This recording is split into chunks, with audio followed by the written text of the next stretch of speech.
Yo, so I didn't want that other video to be too long, so I thought I would just break it into two. But anyways, welcome back. Let us finish this real quick as fast as we can. So should we start with this one? Okay, let's start with this one. So really this was just a quick animation right here where most honestly, okay, so for the emojis were already created. Actually just have them the animations already with Alpha channel. So really the only work I did was just adding the text with the background here, and just recreating sort of like if it was someone's iPhone, like how would it work. So just added this, added text phone, text there, added like the almost like with your iPhone you can push the what's it called, the FaceTime button. So just added a bit of that. Yeah, there's really nothing much to this one. It's fairly, I think, oh yeah, this was the only animation that I can say I actually put some work into, because I had to watch how this actually does work as far as the animation. And really all it was just scale, rotation. You can see that it doesn't come out just straight up, it comes out a little bit to the top, and then when it drops it like goes down a little bit, overshooting, and comes back to sit in its position. And then for this you can see all this right here. So I was just having them kind of just um passing through, so I had to just recreate that. But yeah, there wasn't anything crazy to that. And yeah, let us talk about this one right here. So with this, I had to do this in a 3D software. I think with the text you can get away with like maybe element 3D, but I'm not sure about the cloth though. So I think it was the cloth that I didn't have a choice but to actually take it to a 3D program. So anyways, let us go into Cinema 4D real quick and I can show you the scene. So this is the scene right here.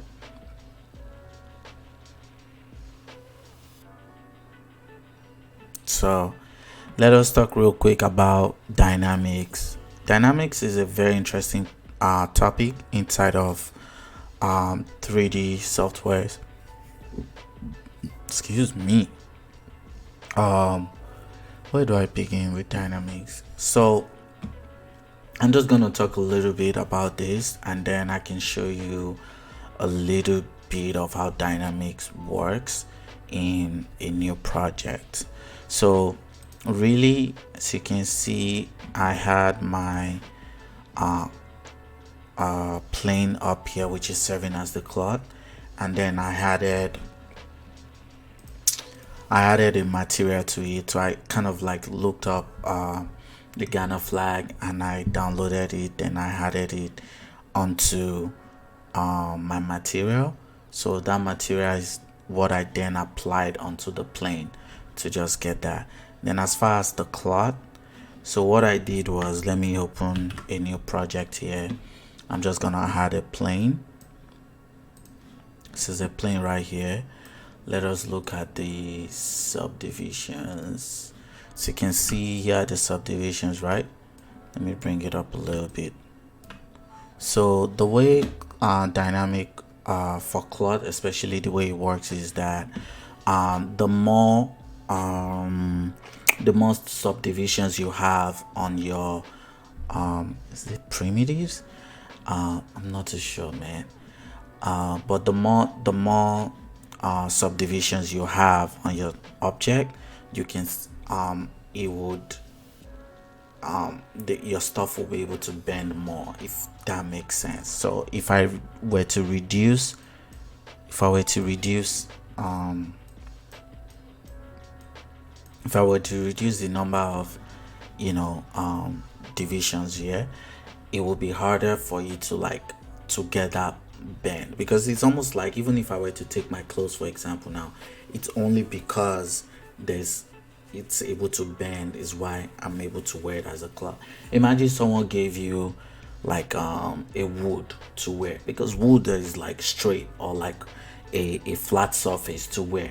I will, I mean, I don't know about some people, but anyways, that's the best analogy I could give right now. So anyways, I'm just gonna right click on my plane, and then we go to, let's look for simulation, because like I said, it's supposed to be a simulation, right? So let us click on cloth. So now we've applied a cloth tag to it. So if I now press play, it's gonna fall. Wow, oh my god, it actually really fell. But yes, it's gonna do that because there's no gravity, or there's nothing for it to collide on. So what we're gonna do now is, let me move it up a little bit more, and let us add a box. So we want this box to serve as a collider, so that when the plane falls down, we want it to collide on the box. So now when I press play, oh my god, it fell through it again. What the heck, man? Okay, I'm just messing with you. So what we have to do is, we have to also add a collider tag to the cube, or to the box, whatever. So now I'm gonna go to simulation again. So you see, instead of cloth, we now come to collider. So now if I now play, oh, you see that? So now it collides with it, right? But now there's a problem. The problem here is, as I was explaining to you, that if you don't get enough subdivisions, it won't feel like an actual cloth. The bend will not be as much. So what we want to do now is, let us go onto our plane. You see where it says width and height segment? We want to up both of them. So let's do like 15. You can see that. You can see the difference.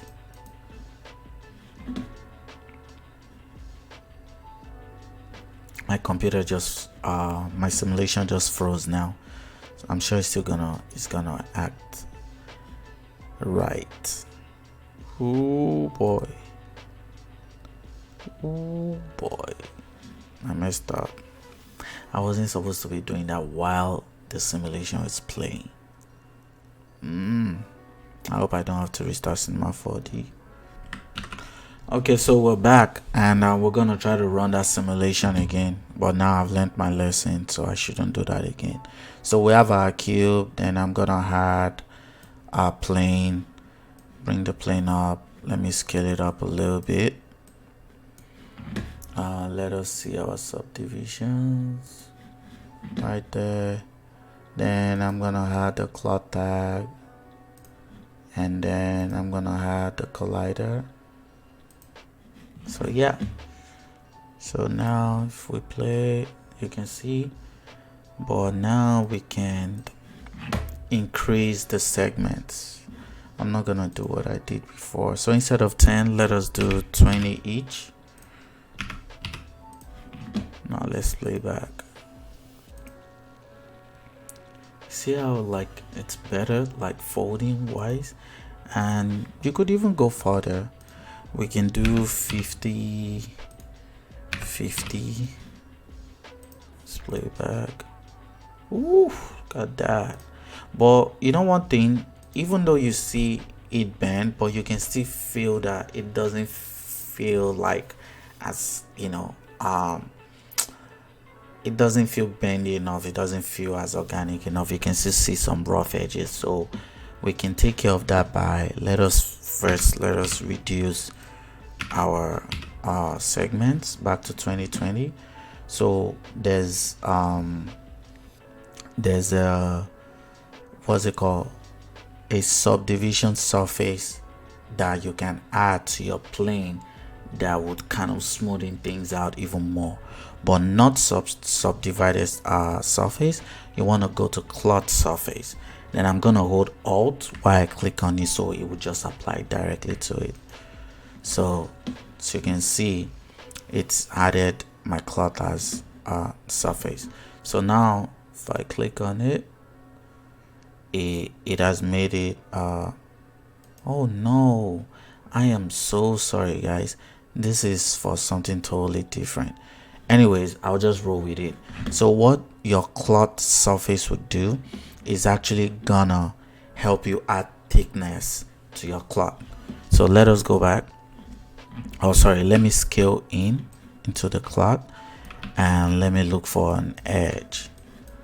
So you can see how the edge right here is pretty like very thin.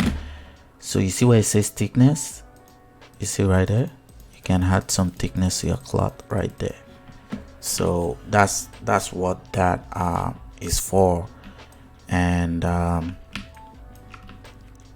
then now, while holding the cloth surface, we can now go to the and add subdivision. You can see right here, you see how much it divided it. So now let me play back. Oh, that does feels more like cloth. You see that right there? Pretty cool, huh? So yeah, that's really how to mess around with, you know, cloth like that. So if I hold on to V, you can pull up your projects, pull up some side. So I'll just do my actual project here. So for my project here, I had the cloth on top, and I wanted it to fall down just the way, you know, you saw it in the other project right there. So I had my text, I wrote Abontin, it means we're outside, in case you were wondering.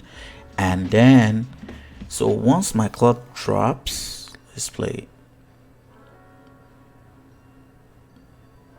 Once my cloth drops, I was thinking I want it to be, I don't want the Abontin to be showing at first. I want the cloth to be on Abontin, and then sort of like a wind blows it off, blows the cloth off, then you see the text.